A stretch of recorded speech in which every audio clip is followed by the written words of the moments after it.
Dans cette partie de la présentation, nous découvrirons le projet pédagogique du degré d'observation autonome. Alors, si vous souhaitez obtenir des détails supplémentaires, je pense par exemple au descriptif d'une activité complémentaire ou d'un cours de langue, je vous renvoie directement à la brochure également qui se trouve en ligne sur notre site internet, mais qui se trouve également en lien dans la présentation. Alors, lorsqu'on parle du collège Cardinal-Mercier, en fait, on parle de 4 écoles différentes qui sont réparties sur un beau campus d'une quinzaine d'hectares que je vous invite à venir découvrir peut-être un mercredi après-midi.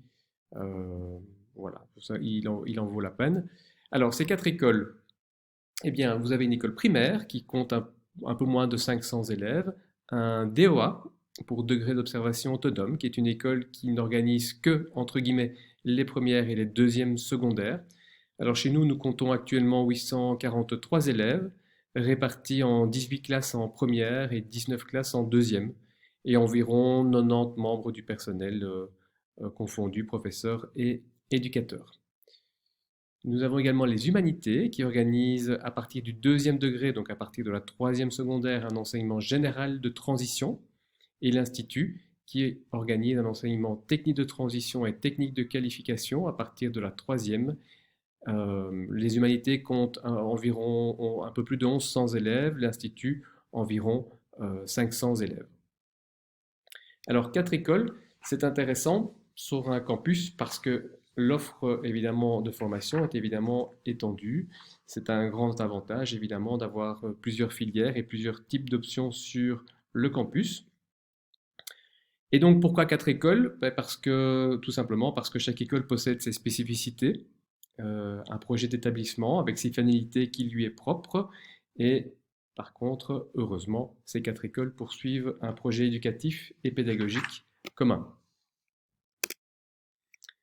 Alors, s'il y a 4 écoles, il y a également 4 équipes de direction. L'école primaire qui est dirigée par Monsieur Hendrix, le DOA par moi-même et Madame Joëlle Bertin, les humanités par Monsieur Xavier Cambron et Monsieur Benoît Martin, et l'Institut qui est dirigé par Monsieur Ambise.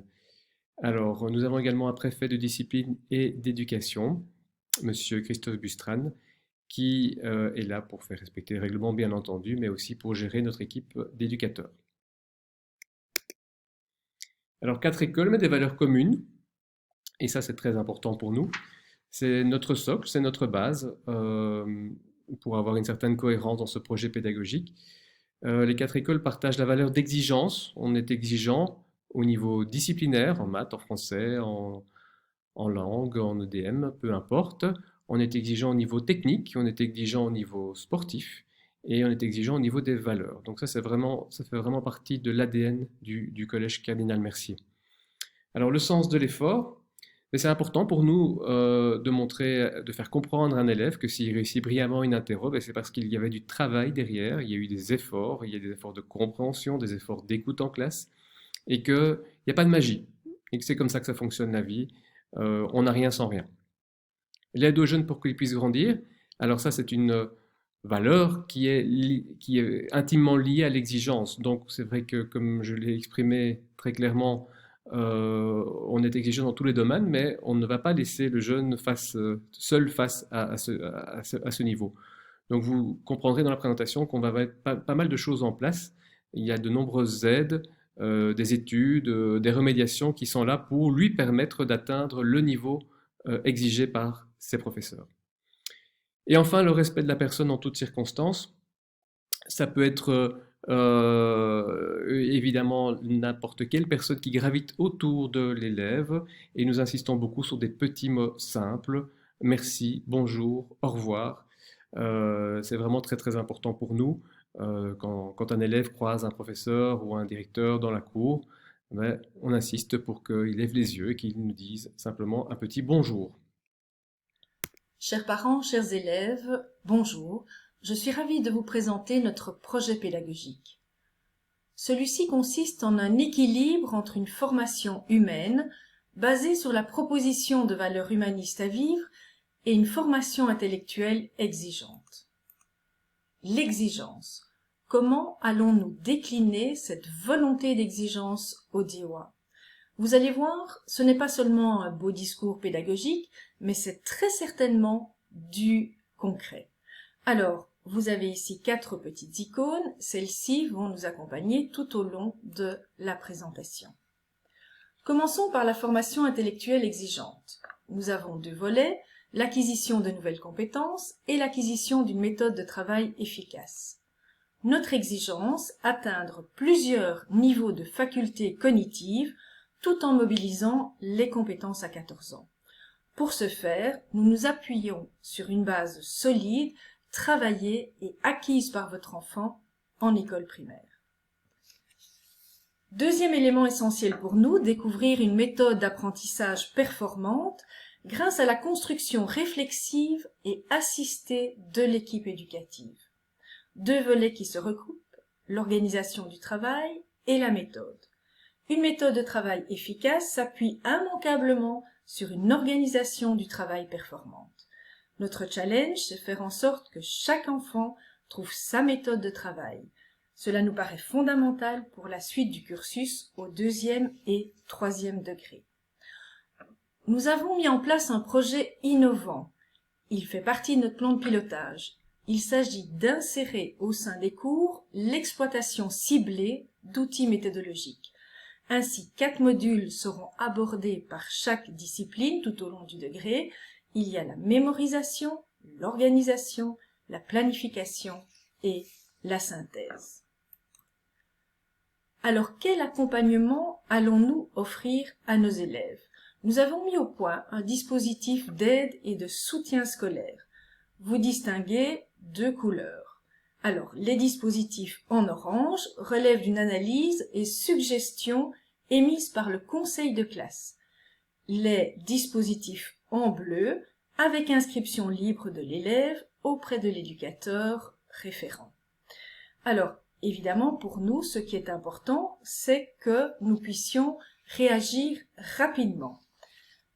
Ces activités menées ont un vif succès et c'est vrai qu'ils sont un réel tremplin quand il y a une fragilité qui est décelée.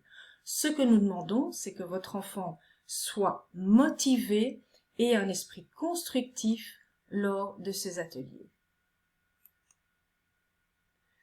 La pastorale, eh bien, en tant qu'école catholique, nous souhaitons faire vivre au quotidien des valeurs qui nous portent.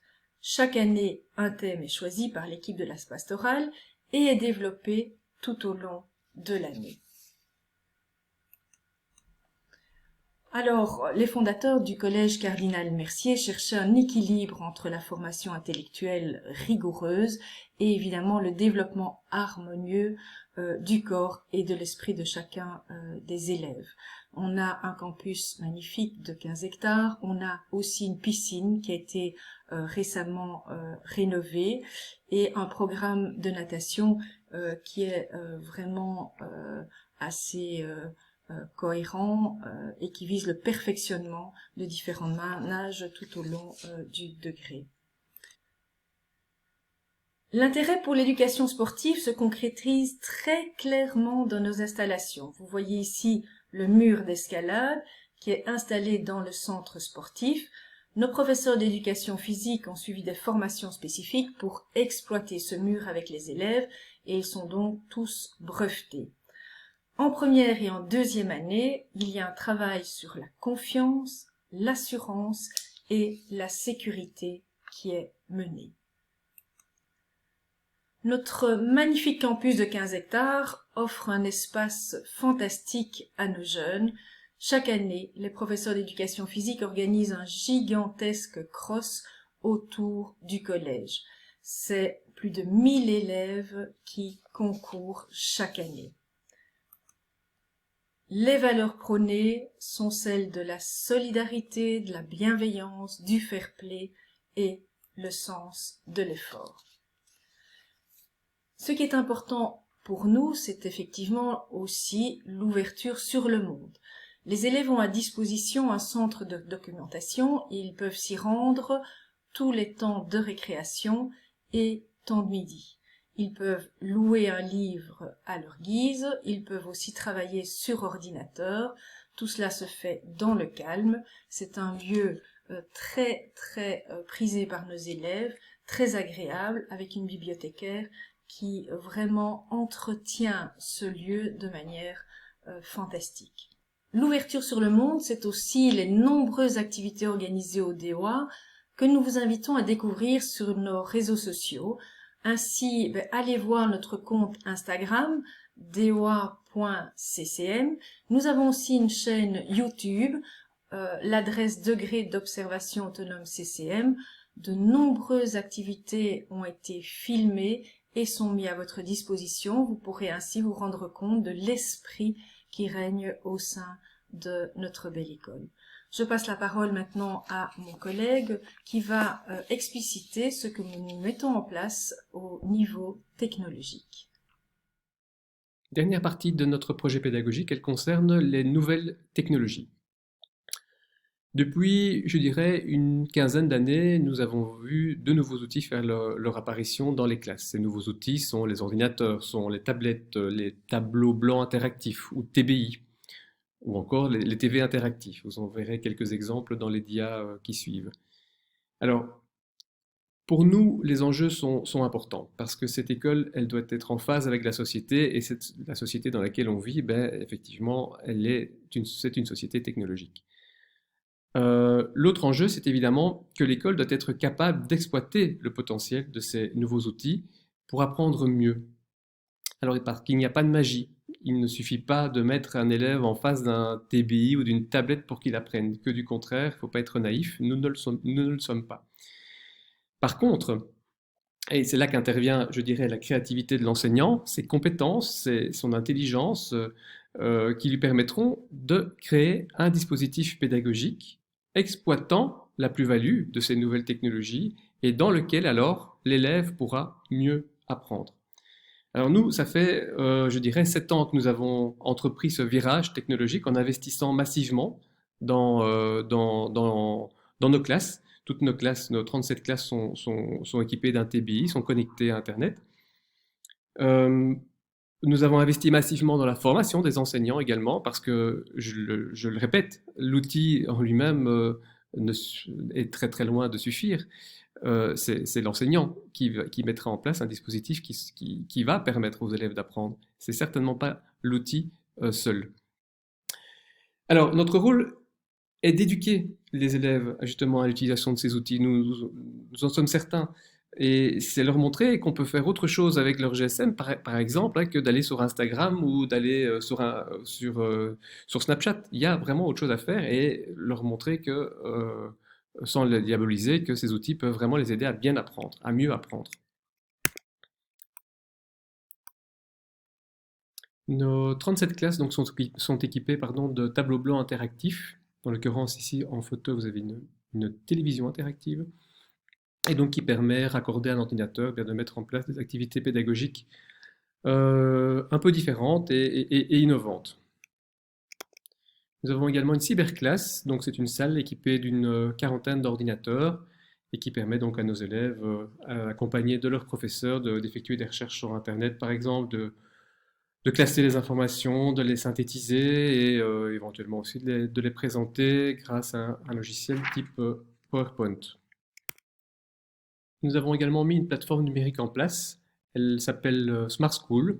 Et donc, dès le début de l'année, en première secondaire, donc les élèves reçoivent un code, un login, un mot de passe, afin de pouvoir accéder à cette plateforme, afin de leur permettre de l'utiliser correctement. Donc, les premiers cours de l'année, du cours d'éducation par la technologie, sont consacrés à l'utilisation de Smart School. On leur demande d'abord des choses très simples, envoyer un petit message texte au professeur, ensuite ajouter une pièce jointe, etc. etc.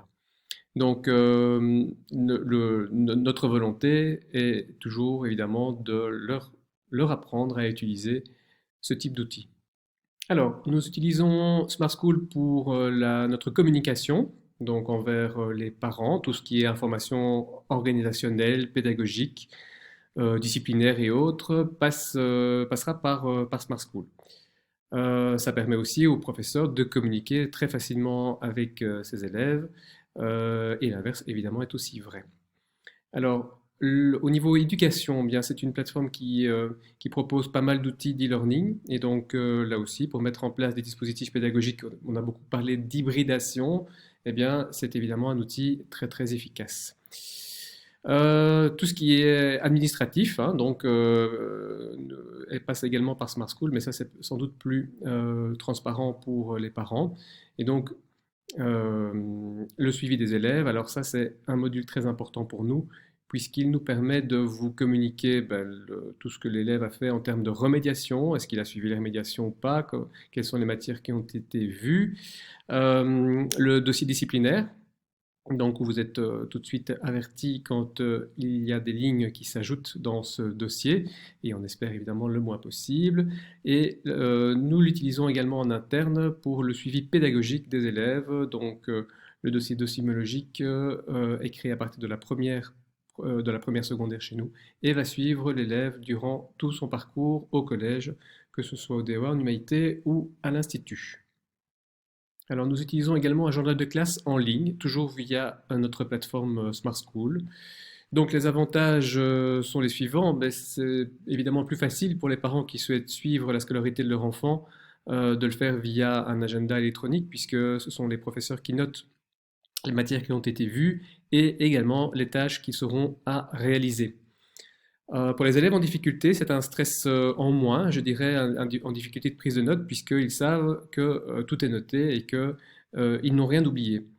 Et enfin, comme je le disais tout à l'heure, notre travail aussi d'éducation, c'est de montrer aux élèves qu'on peut faire autre chose qu'avec un smartphone que d'aller sur Snapchat. Et donc, ça peut très, très bien servir au niveau professionnel pour s'organiser et pour réaliser les tâches qui sont demandées. Dernière dia qui clôture la présentation du projet pédagogique. C'était un exercice inédit pour nous. On aurait tellement préféré pouvoir vous réunir dans la salle habituelle et vous faire passer notre enthousiasme par rapport au projet de l'école. Évidemment, malheureusement, cette année-ci, ça n'a pas été possible pour des raisons sanitaires que l'on connaît. Si vous avez des questions, eh bien, nous vous renvoyons d'abord à la brochure de présentation de l'école qui se trouve également accessible via le menu. Nous sommes aussi disponibles par mail, par téléphone. Vous trouverez là les informations utiles dans le menu en cliquant sur Contact. Merci de nous avoir écoutés. Merci pour l'intérêt que vous portez à notre splendide école. Et vous pouvez cliquer sur l'icône en bas à droite de votre écran pour retourner sur le menu.